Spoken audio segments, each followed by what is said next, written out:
centre d'accueil, j'avais une vie tout à fait normale. Je travaillais, j'avais un très bon travail, j'avais mon appartement, j'avais une vie, je gagnais très bien ma vie.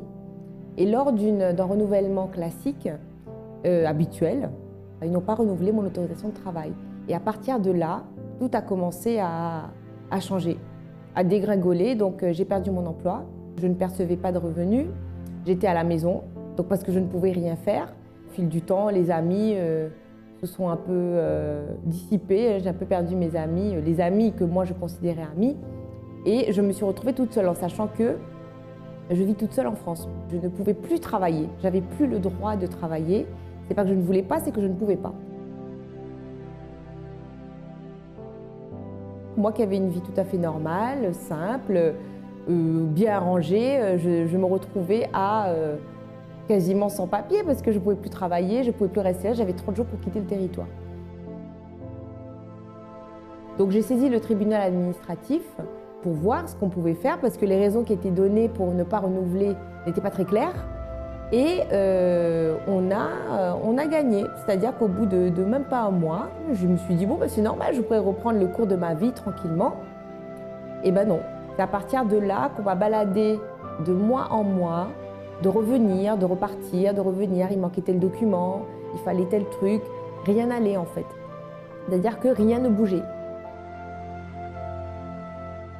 À un moment, il a fallu que je lâche mon appartement. Donc du coup, je me suis retrouvée sans logement. Donc j'ai une copine qui m'a hébergée. En fait, j'avais plus rien. J'avais plus rien. J'étais sortie j'avais tout à ne plus rien du tout avoir. C'est-à-dire pas de maison, pas de travail, rien du tout. C'était l'année où je devais payer mes impôts.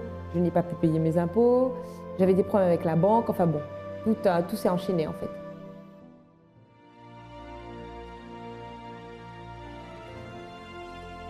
Alors c'est ma mère qui m'en a parlé. Elle m'en a parlé pendant un bon moment, vu qu'elle y allait elle-même. J'ai dit ok, pourquoi pas, j'ai cherché une église à Paris, le centre d'accueil à Paris, et je suis venue de moi. J'ai bien aimé parce que quand je suis sortie de là, le soir j'ai dormi. J'étais très inquiète par rapport à ma situation, donc je ne dormais pas, j'étais angoissée. Et le même soir, j'ai dormi. J'ai bien dormi et j'étais apaisée en fait. J'ai parlé à une personne ici, un responsable, et cette personne m'a conseillé de participer aux chaînes de prière du lundi. Et les choses ont commencé à s'améliorer petit à petit. Au moment où la campagne d'Israël est arrivée, je me suis dit c'est l'occasion pour moi de changer ma vie.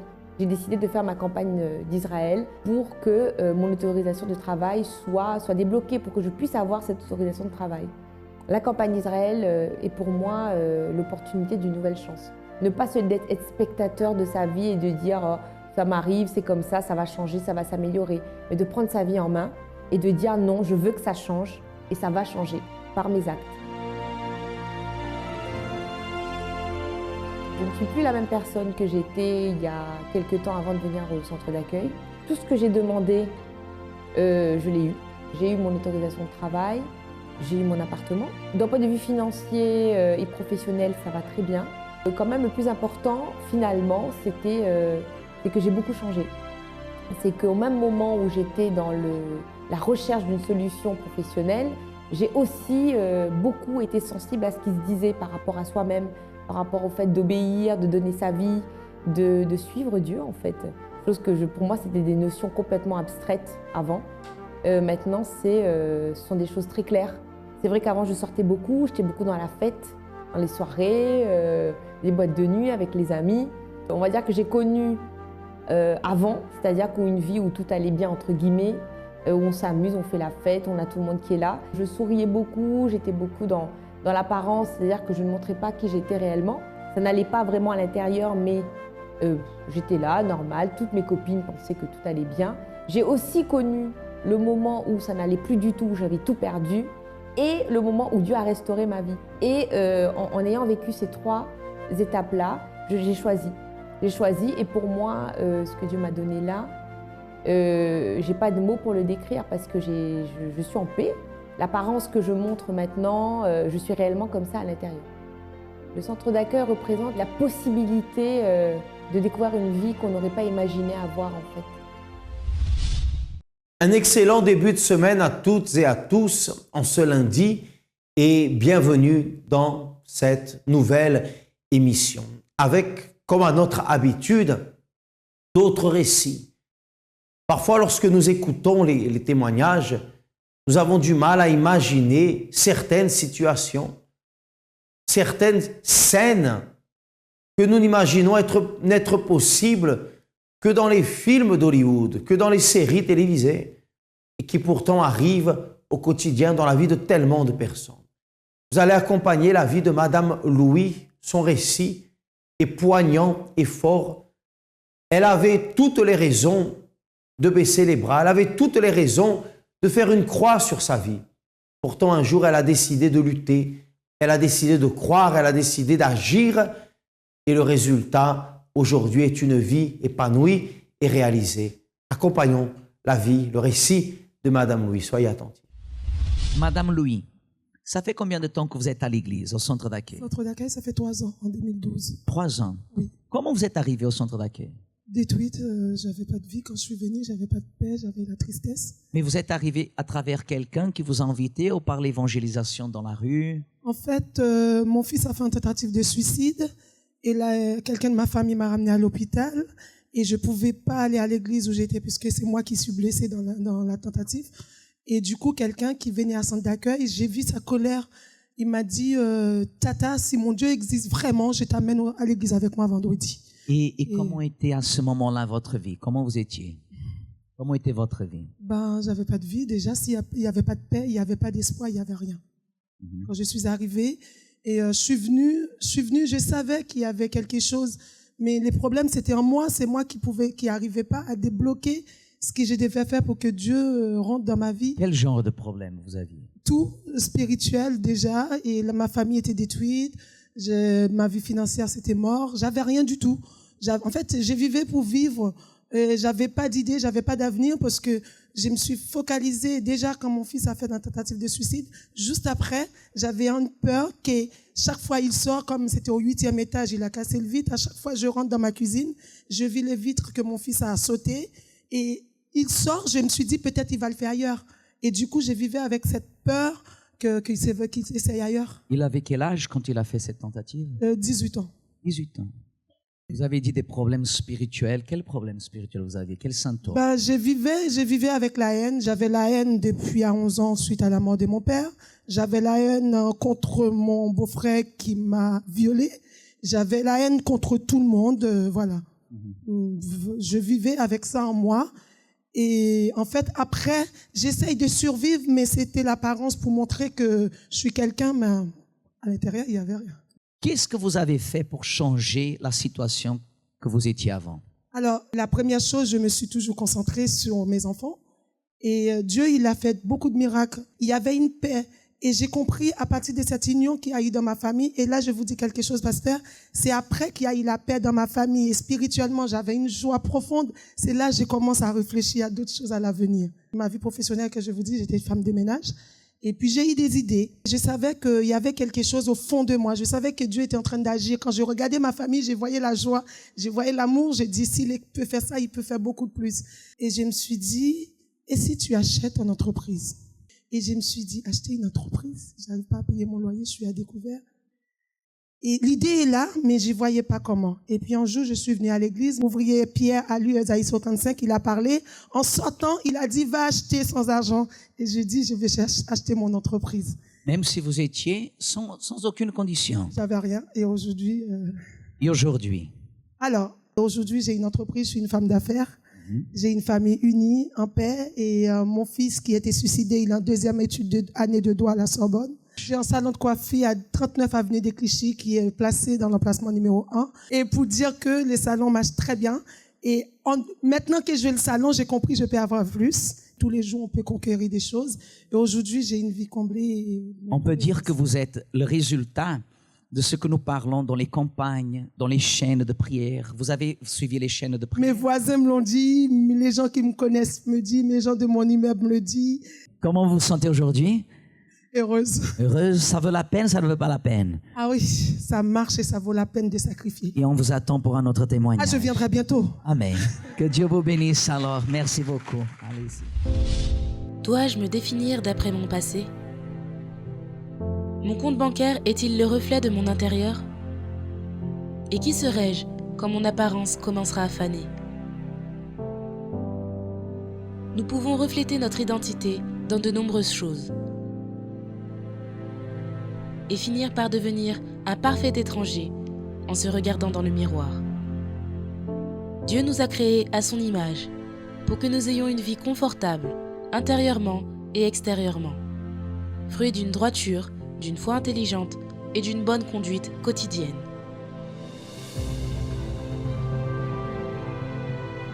Participez à l'une des conférences du centre d'accueil et ayez une vie transformée. Centre d'accueil. Définissez aujourd'hui ce que vous voulez vivre demain. Voyez que parfois nous avons l'impression d'avoir touché le fond du puits. Et qui sait, vous avez véritablement touché le fond du puits. Économiquement, professionnellement, spirituellement, dans votre vie conjugale ou familiale, vous êtes aujourd'hui au fond du puits. Bien, vous avez deux options. Ou rester au fond du puits et y mourir, ou alors regarder vers le haut et commencer à grimper. Bien sûr, quand vous regardez vers le haut, vous dites, bon, descendre, c'est facile. Monter va être difficile. Mais je ne veux pas rester ici. Je ne veux pas rester dans cet état. Je ne veux pas rester dans cette situation. Je ne veux pas rendre les armes devant le problème. Alors il faut s'armer maintenant de courage, de force et chercher auprès de celui qui peut vous aider à monter. Vous lancez la corde du haut du puits et vous aider, vous permettre d'en remonter. C'est celui-là que vous devez chercher. Comme l'a fait Madame Louis, comme l'a fait Randy.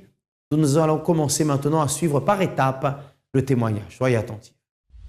Avant d'arriver au centre d'accueil, j'étais un jeune timide, réservé, qui vivait d'apparence, qui me cachait derrière une personne au fond de moi, j'étais pas en fait.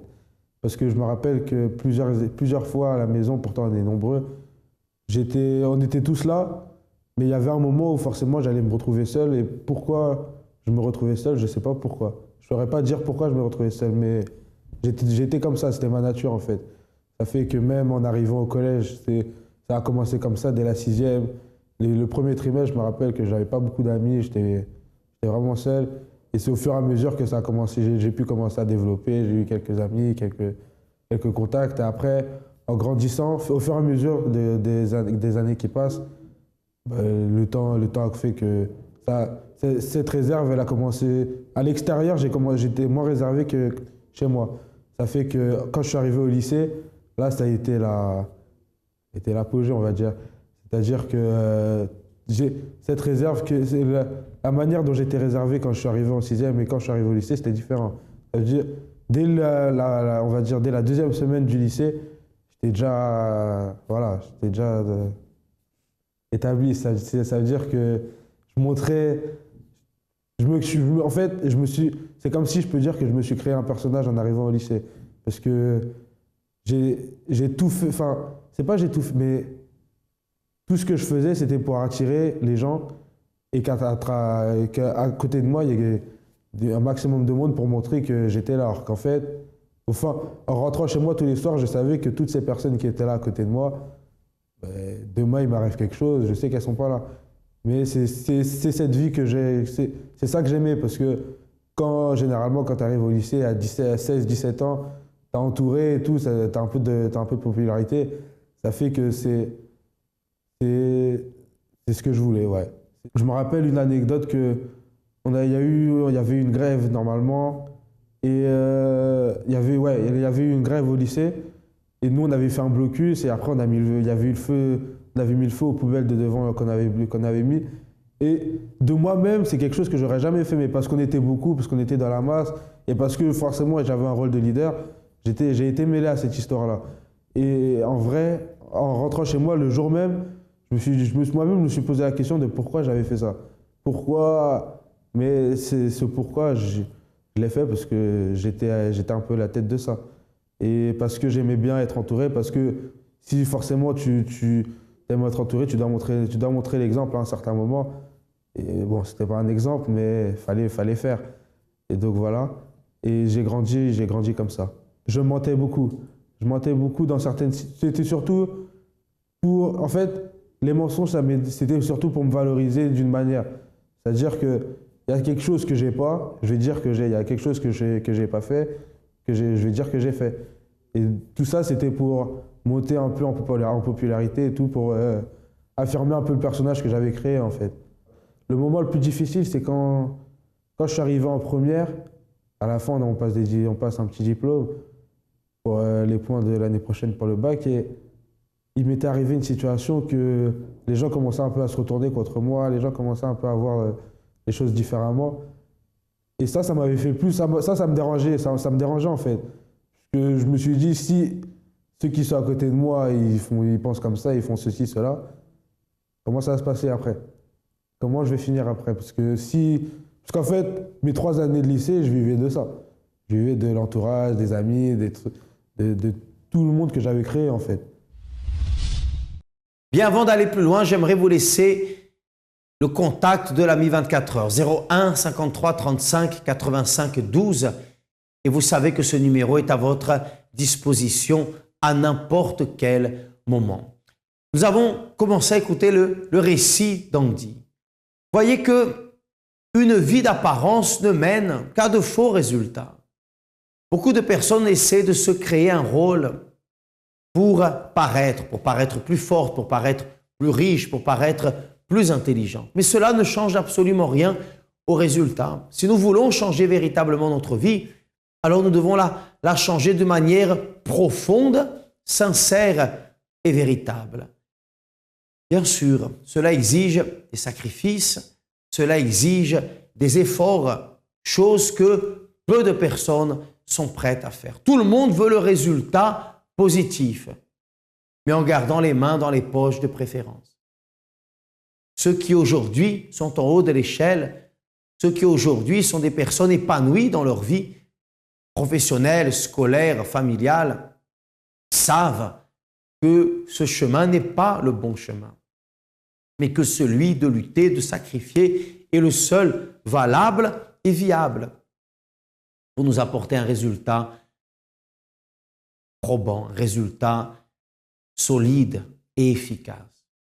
Continuons à suivre le récit de Randy. En fait, j'ai connu le centre d'accueil à travers ma sœur qui venait déjà depuis un moment et qui a ramené ma mère et qui, ma mère, m'a incité à venir. Quand je suis venu, la première fois, c'était un dimanche et j'avais trouvé ça bien parce qu'il y avait une bonne ambiance, c'était cool, il y avait des jeunes et tout. Mais au fur et à mesure, mais après, je suis pas revenu directement. J'ai mis du temps à venir. Après, je suis revenu à la FJF, au groupe jeune, le jeudi. C'était difficile parce que je me reconnaissais pas dans les jeunes qui étaient déjà là, en fait. Ça veut dire que j'ai mis du temps à m'adapter, j'ai mis du temps à rentrer dedans réellement. Et dès que j'ai pris une décision, là, maintenant, je suis là. En fait, c'est les messages, parce qu'au fur et à mesure de venir, j'ai commencé à venir jeudi, samedi, dimanche. Après, j'ai fait les vendredis. Et en entendant tous les messages, je comprenais qu'il y avait un problème, en fait. Si je suis là et c'est pour continuer ce que je fais, ça sert à rien. Autant tu fais les choses dehors à fond et tu es là-bas, soit tu es ici et tu fais les choses à fond ici. J'ai participé à la campagne d'Israël au Mont Carmel, le feu d'Élie est descendu. Pour moi, en fait, c'était le moyen d'atteindre mes objectifs, parce que depuis le temps que ça faisait un petit moment que j'étais là, et je savais plus trop, j'avais des objectifs, mais je savais plus trop comment les atteindre, en fait. Je savais plus trop par où passer pour arriver à ce que je voulais faire. Et donc ça fait que cette campagne est arrivée au moment où il fallait.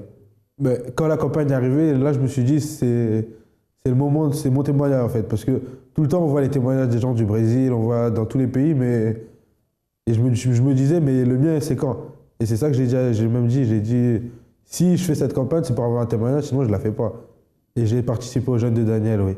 En fait, le jeûne de Daniel, celui-là, je l'ai pris comme on va dire, ma dernière opportunité. Parce que quand on en fait, ça devient une routine, alors que c'est pas une routine, parce que se couper des choses pendant 21 jours, ça doit avoir un objectif. Si tu ne te fixes pas d'objectif avant et que ça t'aide pas, autant pas le faire. Parce que tu te coupes pendant 21 jours, tu te prives de choses que tu aimes bien faire. Si ça te rapporte rien, ça sert à rien de le faire. En fait, l'objectif de mon jeune de Daniel, c'était vraiment un renouvellement. Parce que au fur et à mesure que tu es là, c'est pas que tu valorises pas, mais c'est que ça n'a pas la même chose.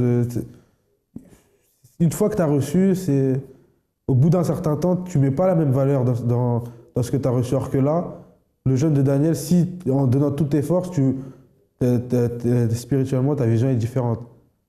Le sacrifice, ça représente tout. Parce que si dehors, pour avancer, tu es obligé de sacrifier aussi. Et là, c'est la même chose. Et c'est encore pire parce que dehors, tu as envie de le faire parce que c'est pour... Mais là, tu as moins envie de le faire, mais alors que le résultat sera encore plus grand. Et donc, c'est ça. Parce que quand, par exemple, j'ai envie d'acheter quelque chose à 800 €, c'est un sacrifice. Mais dehors, tu ne vois pas ça comme un sacrifice. Tu te dis, je me suis fait plaisir. Aujourd'hui, est-ce que je serais capable de faire la même chose? Non, parce que je sais que ça ne m'apporte plus rien. Vous pouvez aussi, comme Randy, vous mettre face à la réalité et commencer à lutter pour que cette réalité, votre réalité, soit différente. Il a reçu l'invitation de venir au centre d'accueil comme vous recevez aujourd'hui cette invitation.